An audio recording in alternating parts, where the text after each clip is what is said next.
sebagai tersangka dalam kasus dugaan pornografi di situs Balada Cinta Rizik. Direktur Reskrimsus Polda Metro Jaya, Kombes Polisi Wahyu Hadiningrat membenarkan peningkatan status terhadap Rizik tersebut. Namun demikian, di Reskrimsus Polda Metro Jaya, Kombes Pol Wahyu Hadiningrat belum menjelaskan secara detail kapan peningkatan status tersangka terhadap Rizik itu dilakukan. Namun ia memastikan Rizik ditetapkan sebagai tersangka dalam kasus dugaan chat WhatsApp yang berkonten pornografi. Sementara itu Wahyu menyebut berkas Firza Hussein sudah dilimpahkan ke Kejaksaan Tinggi DKI Jakarta hari ini. Dikonfirmasi belakangan, pengacara Rizik, Egy Sujana, mempersoalkan penetapan tersangka ini. Seharusnya yang diusut orang yang menyebarkan gambar dan membuat situs. Bang Kes, Mbak ini nggak memungkinkan ini. Soalnya ngalangin kameramen yang lain. Bentar ya.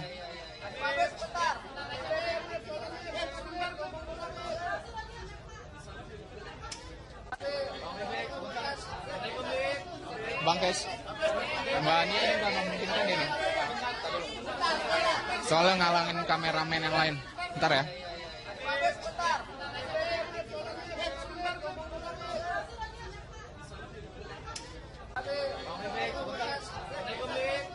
Bang Kes. Dan saat ini kita sudah tergabung dengan Kombes Pol terkait dengan Kabid Humas Polda Metro Jaya, Bapak Argo Yuwono. Selamat sore Pak Argo Yuwono. Selamat sore Mbak. Pak Argo, ini terkait dengan status penetapan tersangka Rizik Syihab dalam kasus chat WhatsApp berkonten pornografi. Ini terkait dengan hal ini, apakah benar bahwa saat ini Rizik Syihab sudah ditetapkan sebagai tersangka? Mungkin hari ini mana suara kecil sekali ya? Ya Pak Argo, apakah benar bahwa saat ini Rizik Syihab sudah ditetapkan sebagai tersangka dalam kasus chat WhatsApp berkonten pornografi? Ya, tadi penyidik Polda Metro Jaya ya, yang menangani kasus konten pornografi itu siang tadi melakukan gelar perkara berkaitan dengan kasus itu ya. Nah, gelar perkara yang dihadiri oleh beberapa penyidik ya, itu bahwa kesimpulannya setelah kita lakukan gelar perkara bahwa saksi Habib Rizik kita naikkan sebagai menjadi tersangka. Itu semua berdasarkan daripada alat bukti ya, ada keterangan saksi, keterangan saksi ahli, dan dari hasil lapor itu, dan dari berupa HP, berupa chatting ya, hasil percakapan itu dari saksi ahli. Kita layak ya untuk meningkatkan status tersebut. Demikian baik. Ya, berarti siang tadi bahwa sudah ditetapkan Rizik Syihab juga sebagai tersangka ya, demikian ya Pak Argo? Ya betul, ya betul. Ya, dalam hal ini pasal apa yang akan dikenakan atau yang akan menjerat Rizik Syihab? Ya tentunya kan sudah kita sampaikan bahwa ada di Undang-Undang Pornografi ada pasal 4 ya, kemudian pasal 6 dan pasal 8. Yang semuanya ini kan pasal 9 ya. Di Undang-Undang Pornografi ini akan kita persangkakan di dalam kasus ini ya. Nanti sesuai dengan unsur-unsur yang sudah kita dapatkan ya, dari serangkaian daripada tindak pidana yang sudah terjadi. Demikian baik. Ya Pak Argo, ini terkait dengan yang bersangkutan saat ini masih dalam tidak ada di ataupun masih dalam pencarian. Nah, ini bagaimana upaya dari pihak polisi? Kita besok akan melaksanakan rapat ya, rapat dengan Direktur Mabes Polri ya, di Binter itu. Nanti kita akan membuat rencana lanjut seperti apa. Ya, besok kita akan membuat surat perintah penangkapan. Kemudian kita cek ke imigrasi, kapan berangkatnya, ya, kapan habis visanya, itu. Dan nanti setelah itu baru penyidik pun juga bisa nanti akan memberikan DPO, ya DPO. Tapi kita nanti baru koordinasi dengan Binter dan Interpol, itu Mbak itu. Ya, berarti sejauh ini nanti akan ada upaya-upaya yang akan dilakukan polisi seperti itu, Pak Argo? Ada ya. Nanti kita koordinasi dulu dengan Mabes Polri, dengan Binter ya. Binter nanti kita koordinasi. Kita kira seperti apa langkah akan yang kita lakukan sebagai penyidik dan percaya. Dan baik. Oke, baik, upaya yang akan paling terdekat yang saat ini akan dilakukan oleh pihak kepolisian, mengingat bahwa saat ini terkait dengan berkas hasil dari Firza Husein pun sudah diberikan ataupun sudah dilimpahkan kepada Kejaksaan Tinggi DKI Jakarta. Ini apa upaya-upaya lainnya akan dilakukan? Ya, kita tunggu nanti bagaimana koreksi daripada penilaian Kejaksaan Tinggi terkait kasusnya dari tersangka Firza Husein kita dilimpahkan. Kita tunggu saja bagaimana. Kemudian juga kita nanti berupaya bagaimana kita bisa mendapatkan informasi atau keterangan saksi yang sudah kita naikkan menjadi tersangka Pak Rizik Sihab itu. Baik, demikian.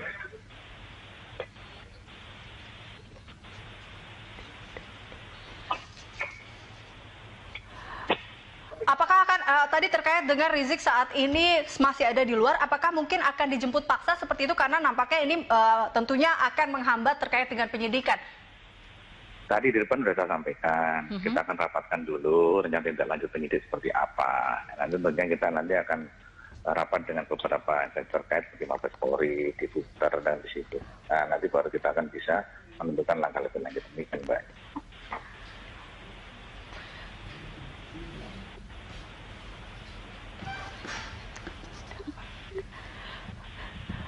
Pak Argo, ini tadi Anda mengatakan terkait dengan bukti-bukti, ada juga chat dan juga beberapa percakapan lainnya. Adakah mungkin bukti lainnya yang bisa yang akan dicari lagi oleh pihak kepolisian terkait kasus ini? Nanti kita cek di pengadilan, Mbak. Nanti bukti-bukti yang lain yang ada nanti kita buka di pengadilan biar bisa terfokus, biar tahu kira-kira seperti apa sih ini. Ya, semuanya sudah kita buka semua dan kita sampaikan ya. Nanti kita buktikan di pengadilan, Mbak. Kasus yang membuat nama Rizik Syihab dipanggil polisi kali ini adalah kasus chat berkonten pornografi yang diduga antara Rizik dengan Firza Husein. Dalam percakapan WhatsApp yang beredar akhir Januari lalu, sosok yang diduga Rizik dan Firza berkomunikasi dengan konten teks dan foto berunsur pornografi. Percakapan tersebut diduga terjadi pada Agustus 2016. Media sosial baru-baru ini diramaikan dengan isi percakapan WhatsApp yang disebut-sebut sebagai Rizik Syihab dengan perempuan diduga Firza Husein. Isi percakapan itu sendiri berisi rayuan dan beberapa gambar perempuan tanpa busana. Sejumlah situs dan beberapa akun media sosial nampak ikut menyebarkan percakapan tersebut. FPI membantah adanya percakapan yang dimaksud. Menurut juru bicara FPI, Slamet Ma'arif, kabar tersebut hanya fitnah terhadap organisasinya. Firza diketahui sebagai salah satu tersangka makar yang sempat ditangkap pada 2 Desember 2016 lalu. Ia ditangkap di lokasi berbeda bersama 7 tersangka makar lain seperti Sri Bintang Pamungkas dan Ratna Sarumpait. Menurut polisi, ada aliran dana dari Firza Husein yang diduga digunakan untuk kegiatan makar. Keterangan itu disebut didapat dari tersangka makar lain, yaitu Ahmad Dhani. Sampai saat ini, Firza Husein tercatat sebagai Ketua Yayasan Sahabat Cendana. Aparat kepolisian tengah menyelidiki kasus penyebaran konten pornografi yang diduga melibatkan pimpinan Ormas Pembela Islam atau FPI, Rizik Syihab, bersama seorang wanita, Firza Husein.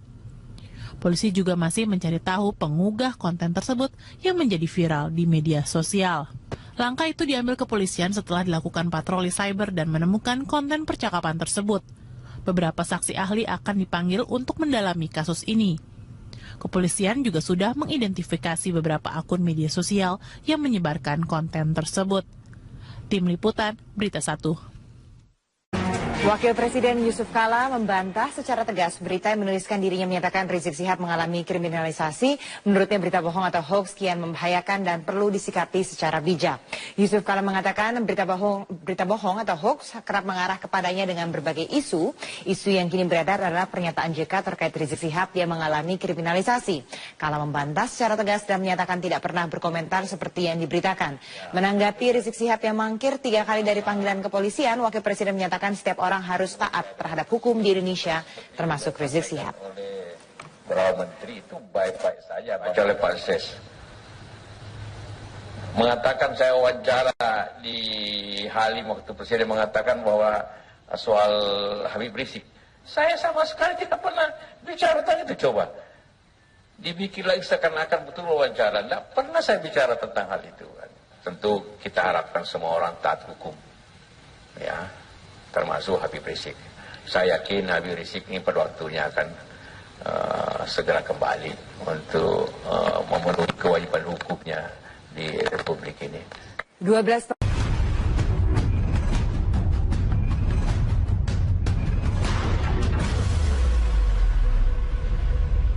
Pemirsa, pembangunan Simpang Susun Semanggi diklaim sudah mencapai 90% menuju penyelesaian. Saat ini tahap penyelesaian atau finishing terus dikerjakan. Ya, dipastikan proyek yang menelan dana 345 miliar rupiah ini akan rampung sekitar bulan Juli dan diresmikan pada 17 Agustus tahun ini.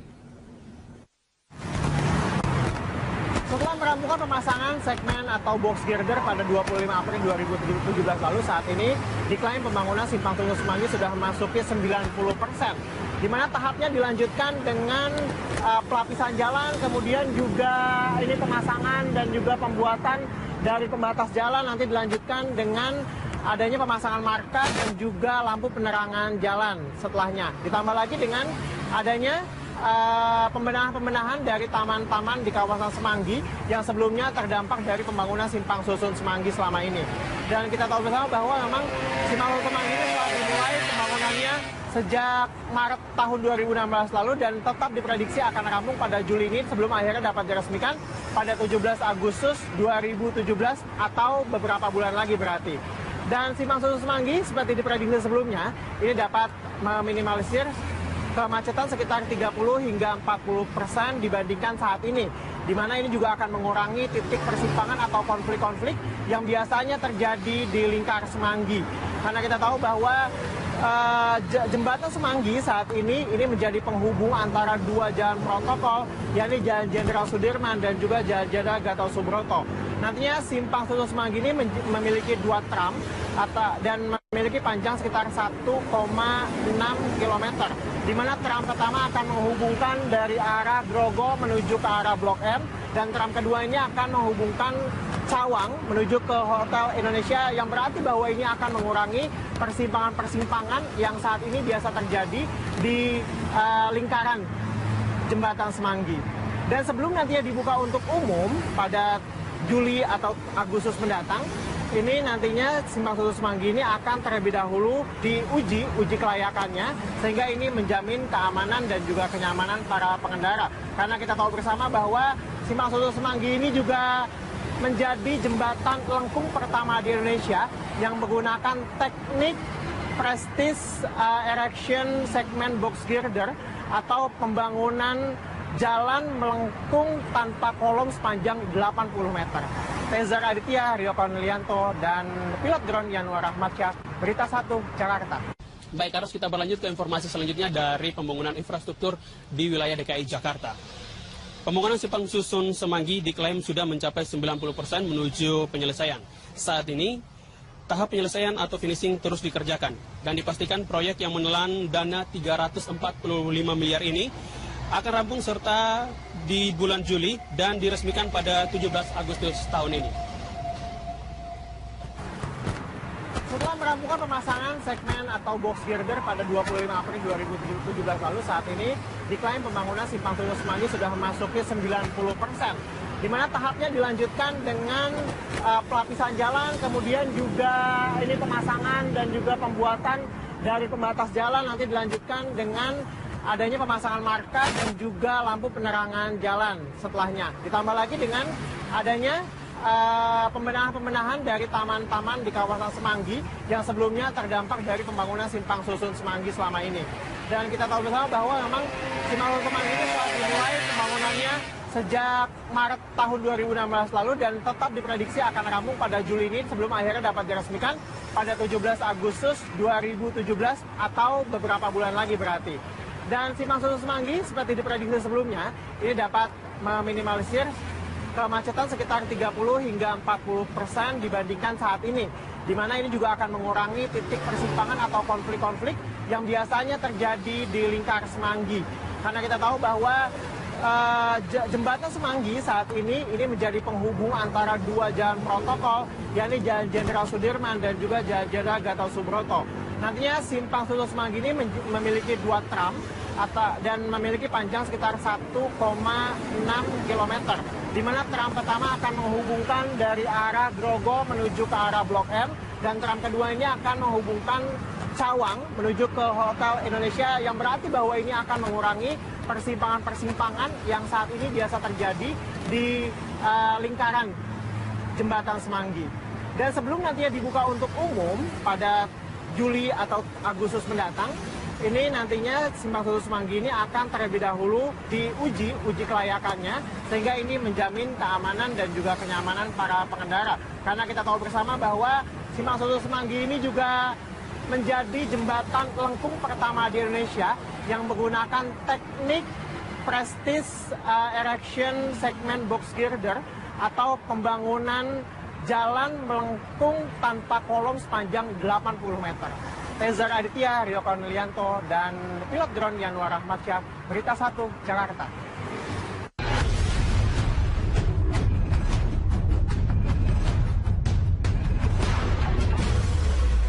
Pemirsa, proyek Simpang Susun Semanggi di Jakarta Selatan kini sudah mulai memperlihatkan bentuknya setelah pemasangan box girder di beberapa segmen lengkungan flyover.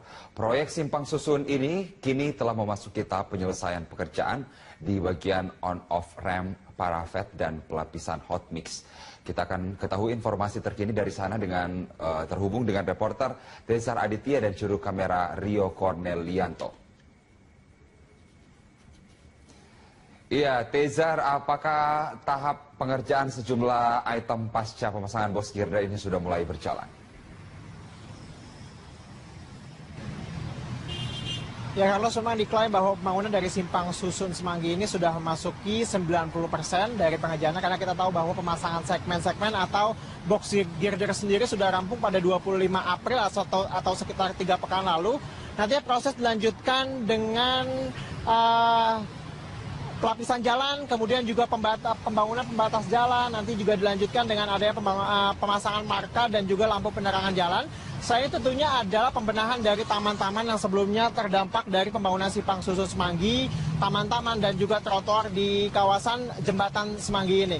Kita tahu bersama bahwa Simpang Susun Semanggi ini sudah dimulai pembangunannya pada Maret April tahun 2016 lalu, dan diprediksi nanti akan sesuai target nih rampung pada Juli 2017 dan akan diresmikan rencananya pada bulan 17 Agustus tahun 2017 atau sekitar beberapa bulan lagi. Dan Simpang Susun Semanggi ini memiliki panjang sekitar 1,6 km yang nantinya akan menghubungkan beberapa ruas jalur, karena kita tahu bersama bahwa diprediksi bahwa Simpang Susun Semanggi ini juga akan meminimalisir tingkat kemacetan hingga 30 hingga 40% dibandingkan pada saat ini. Karena kita tahu bersama bahwa jembatan Semanggi yang berbentuk daun semanggi ini juga terdapat beberapa titik konflik atau titik pertemuan antara jalan, karena kita tahu bahwa jembatan Semanggi ini menghubungkan dua jalan protokoler, Carlos, yaitu Jalan Gatot Subroto dan juga Jalan Jenderal Sudirman. Di mana dengan adanya Simpang Susun Semanggi ini akan mengurangi titik kemacetan, karena akan mengurangi juga titik dari konflik atau titik persimpangan jalan. Ini memiliki dua tram Simpang Susun, yakni dari arah Grogol menuju ke arah Blok M, dan tram kedua ini akan menghubungkan Cawang menuju ke Bundaran Hotel Indonesia, di mana nantinya berarti kedua jalur tersebut para pengendara tidak harus lagi berbelok di kolong jembatan, tapi bisa langsung naik ke Simpang Susun Semanggi ini. Demikian, Carlos. Ya, sudah 90% pengerjaannya, lalu dapat dipastikan apakah kemudian seperti semula bulan Agustus, apakah Juli akan bisa beroperasi, Tezar? Ya, memang kalau dari pihak Wika sendiri memprediksi bahwa Juli ini sudah dapat selesai, tapi akan diresmikan pada 17 Agustus. Ini sekaligus sebagai sumbangan dari DKI Jakarta atas kemerdekaan Republik Indonesia. Demikian, Carlos. Karena kalau kita lihat memang di sini juga secara fisik lingkarannya sudah terlihat, di mana pemasangan box girder juga sudah semua terpasang. Tapi kalau secara prosesnya, Carlos, ini pembatas jalan sedang dikerjakan di sini. Kemudian nanti kita lihat juga di bagian bawah sini juga pembangunan trotoar, kemudian juga nampaknya pembangunan taman juga sudah akan dimulai. Di mana karena kita tahu bersama ini juga taman-taman di kawasan Semanggi ini terdampak dari pembangunan Simpang Susun Semanggi. Kita tahu kalau sebelumnya memang pemerintah DKI juga kerap menyatakan bahwa pembangunan ini menelan dana miliaran rupiah, 340 miliar untuk pembangunan fisiknya. Itu tidak diambil dari APBD DKI Jakarta, tapi ini diambil dari kompensasi KLB perusahaan swasta yang ada di Jakarta. Selain itu, Carlos, Simpang Susun Semanggi ini sebelum nantinya diresmikan dan juga dibuka untuk umum, ini juga harus menjalani uji kelayakan dan juga sertifikasi dari kelayakan sebuah jembatan. Carlos. Baik, kita mendengarkan laporan dari Tesar Aditya bahwa saat ini Simpang Susun Semanggi dalam tahap finishing untuk bisa beroperasi. Mudah-mudahan Juli ataupun Agustus tidak lewat dari batas itu. Terima kasih Tesar Aditya dan juru kamera yang ada di sana atas informasinya. Selamat bertugas kembali.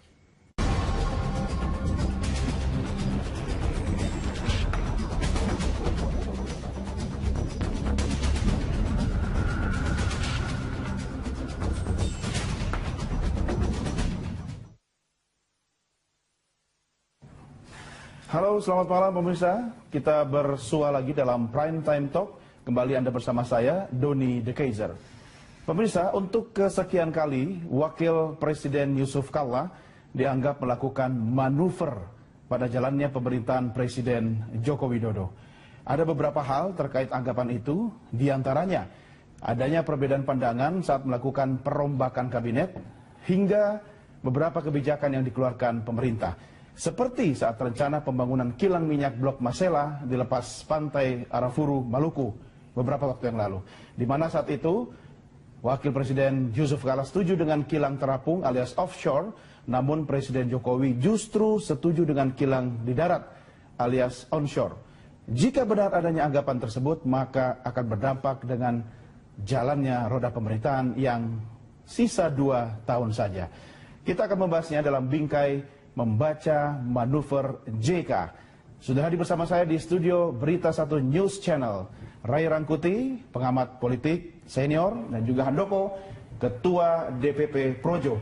Kita akan menghubungi melalui sambungan telepon Said Didu yang merupakan mantan mitra kerja Wapres Yusuf Kalla, yang saat itu juga sempat menjadi Sesmen Kementerian BUMN tahun 2005-2010. Selamat bergabung Bapak sekalian. Bang Ray, apa kabar? Baik. Sehat? Handoko? Alhamdulillah. Aman ya? Aman. Tapi bagaimana Republik kita ini sebenarnya? Sehat atau sedang sakit flu kayak saya? Ya, ada flu-flunya dikit. Ada flunya. Ya. Saya kok membaca gini Bang Ray, seperti deja vu. 2004-2009 Pak JK mendampingi Pak SBY. Kok seperti sinetron lama dengan sutradara baru, tapi dengan cerita lama yang diulang lagi di era Pak Jokowi ini. Komentar Anda? Ya, menurut saya karena peran yang berbeda mungkin ya. Di zamannya Pak SBY itu memang kelihatan sekali peran Pak JK itu agak banyak ya, agak diberi keleluasaan lah. Diberikan peran. Bahkan pada tingkat tertentu kelihatan Pak JK lebih banyak menanggup nama ya. Misalnya ya, mungkin karena itu juga justru kalau dibaca dari zaman di saat itu kelihatan Pak SBY-nya itu agak kurang srek gitu ya, karena Pak JK-nya seperti terlalu lincah, melonjak begitu gitu.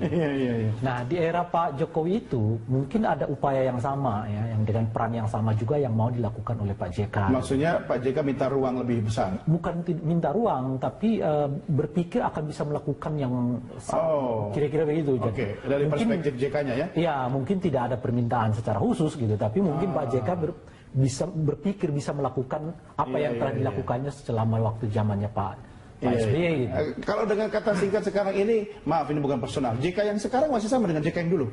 Saya pikir nggak ada yang berubah ya, justru makanya ini Pak JK merasakan 2004-2009 itu bisa optimal lah sebagai wakil presiden, diberi entah itu diberi atau Pak JK sendiri yang inisiatif gitu ya, tapi faktanya kan beliau bisa melakukan sesuatu yang pada era itu orang melihatnya secara positif gitu. Mungkin pikiran yang sama juga kebawa di era yang sekarang ini. Tapi tentu saja memang ada zaman yang berbeda dan ada orang yang berbeda. Nah, ini mungkin yang agak miss dari Pak JK membacanya ya. Zaman yang berbeda tentu saja 2004-2009 tidak sama dengan 2014 dengan 2019 ya. Kan setiap masa ada orangnya, setiap orang ada masanya. Nah, di sini Pak Jokowi terlihat figur Pak Jokowi juga berbeda dengan figur Pak SBY kan.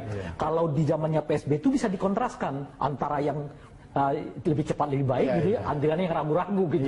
Nah di sini tagline itu nggak lagi efektif karena sama-sama cepatnya gitu sama-sama juga sama-sama lincah ya. Lincahnya sama-sama cepatnya, turun ke lapangan. Sama-sama juga bisa mengambil keputusan dengan sangat cepat. Anda punya pendapat apa Mas Andre?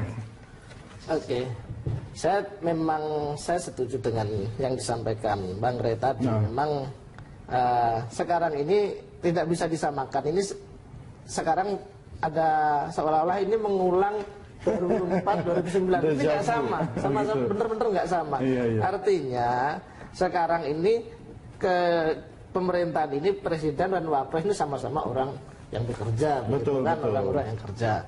Nah, cuma kan berbagi peran. Dan saya juga tidak bahwa melihat ada perbedaan, iya. Pada beberapa kasus ada perbedaan pandangan, iya. Wajar saja. Itu tetapi tidak mengartikan bahwa ini sebuah manuvernya Pak JK yang kemudian akan berupaya macam-macam lah terhadap. Anda percaya itu?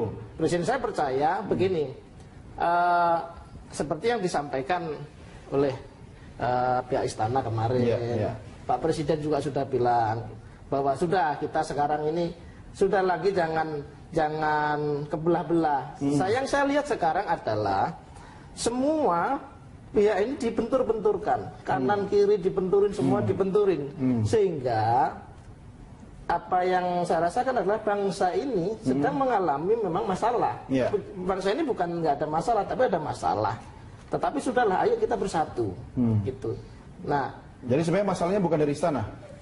Saya tidak mau mengatakan itu masalah dari istana, tapi ini ada masalah dan tidak ada untungnya sama sekali ketika. Masa Anda nggak baca kemarin waktu pilkada DKI Jakarta? Oke, bahwa misalkan Pak JK mempunyai pilihan politik tersendiri. Ya, yang berbeda dengan presidennya. Boleh kan, itu boleh saja, tetapi jangan lantas dibaca ini kemudian ada semacam keretakan antara presiden dengan wakil. Coba kita tanya ke Pak Said Didu ya. Mungkin beliau punya pendapat berbeda. Pak Said Didu sudah bergabung bersama kami oleh telepon. Selamat malam Pak Said. Selamat malam. Apa kabar Pak, sehat? Sehat, ini baru mendarat dari Palembang mau ke Palembang. Iya. Pak Said, kabarnya hubungan harmonis Jokowi JK sudah retak nih. Benar nggak? Saya melihat bahwa gorengan memecah belah ini terjadi setelah pilkada. Ada pihak yang menggoreng. Siapa yang goreng-goreng itu Pak? Ya, tahu lah. Jadi nggak usah rinkan. Jadi ada pihak yang menggoreng. Nah, saya tahu sih, JK itu dan kami semua, karena saya itu adalah pilihannya loyal penuh ke atasan atau tidak cocok adalah keluar. Berbeda. Tidak ada namanya itu karakter orang Bugis Makassar. Jadi jangan pernah ada yang mencurigai bahwa Pak JK akan melawan atasannya. Itu tidak ada di kultur kami. Jadi tolong dibaca. Nah, Pak JK dengan Pak SBY dulu tidak tahu ada kesepakatan. Dan saya yakin juga ada kesepakatan antara Pak JK dengan Pak Jokowi. Maka JK sekarang ngomong tidak kan? Jadi jangan ada yang menginginkan. Dan paling kami inginkan adalah bahwa proses pecah belah bangsa ini harus segera dihentikan. Karena saya lihat sudah ada gerakan pecah belah antara presiden dan wakil presiden. Itu yang sangat berbahaya. Sangat berbahaya. Jadi lupakan semua dulu, jangan ada yang berkorban untuk menghancurkan persatuan bangsa. Jangan ada. Kenapa kami masuk kamar itu? Kami melihat bahwa orang-orang sekitar kekuasaan sudah banyak menggoreng terus. Seakan-akan dalam harapan itu menurut saya sudah sangat. Ini yang suka goreng-goreng apakah elit partai politik yang pengen sekali misalnya ada keretakan sehingga ada kocok ulang, ada reshuffle? Bukan sama sekali. Bukan. Orang-orang yang menurut ini saya katakan saya tidak biasa bicara tertutup ini. Saya tahu bahwa ini adalah dampak dari pilkada DKI yang seakan-akan JK berbeda pendapat dengan Pak Jokowi tentang calon. Bukan seakan-akan, memang ada perbedaan pendapat kan? Pendapat, dan itu normal. Iya, itu sah-sah saja. Tidak ada aturan bahwa calon bupati atau calon gubernur yang didukung presiden harus didukung juga oleh wakil presiden. Iya. Tapi kan masalahnya Pak Said, Pilkada DKI Jakarta ini kan aroma pilpres sehingga bisa dijadikan ajang untuk geladi resiknya pilpres nanti. Nah, itu bacaan politik di atas, jangan pecah belah. Duit tunggal pemerintahan ini dan kepentingan politik daerah.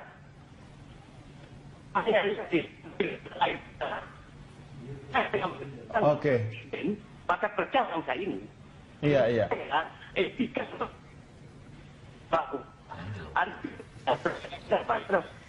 Iya. Baik, Pak. Iya, Pak Said, di studio saya juga bersama Bang Ray Rangkuti. Yang diskusi dengan saya juga ada Mas Handoko dari DPP Projo. Saya ke Bang Ray dulu. Bang Ray, yang namanya presiden dan wakil presiden di Indonesia ini kan sebenarnya beda dengan di negara-negara lain. Tapi kita harus melihat juga deal-deal politik di awal sebelum maju bareng gitu kan. Saya tidak tahu apakah memang ada kesepakatan antara Pak Jokowi dengan Pak JK bahwa nanti kalau jadi saya ngurus ini, kau ngurus itu. Karena kan masing-masing punya kekuatan politik. Anda melihatnya seperti apa? Kalau sepanjang saya tahu tidak ada, tapi mungkin di internal mereka diatur ya kita nggak tahu gitu. Tapi apapun aturan itu kan tidak mengikat secara hukum, hanya mengikat secara politik. Karena wapres ini kan tugasnya juga tergantung presiden kan? Justru sebetulnya kalau secara umumnya adalah hanya menunggu apa yang akan dilakukan. Presiden minta apa? Oke. Ya. Karena sifatnya kan sebetulnya bukan dalam konteks mengganti posisi presiden, tapi adalah membantu, menjaga kepakuman kepresidenan. Jadi jika terjadi sesuatu yang tidak diinginkan pada presiden, wakil presiden dapat melaksanakan. Mungkin agak berbeda dengan kepala daerah.